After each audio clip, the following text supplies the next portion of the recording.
Ilang taon nang nakalipas, sinabi ng gobyerno, alipol na lahat ng mga laykan. Sabi, meron kayo, hindi na tayo mag-uusap at sa mag-collective subject. Hindi tayo kasi ginagawa ng bilang hanggang discuss. Mga ganyan, wag mo lang sa lubungin.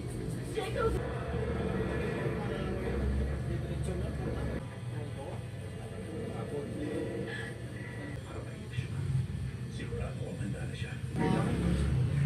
Sa pagpapagawa ng sinimula ko ng papunta.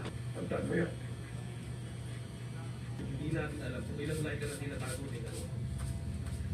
Sa oras na pumasok ka, kapapaligiran ka nila. Yun na ang gusto ko. Mas masakit kung lalaban. Maniwala ka.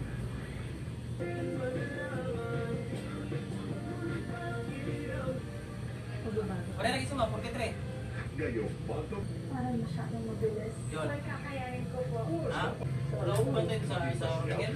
Sa pagkain, alam mo ikaw ang Wala akong bantay. Wala, pinong isudis. Wala, yung mali. Hindi mo mawalik. Porque 3. Kita ninyo din, Frank. Okay, ibigyo lang, bilang mo 20 mo. Kaya watch TV on the Pilipinas, sino man ay nasa Luzon, Visayas or Mindanao, sigurado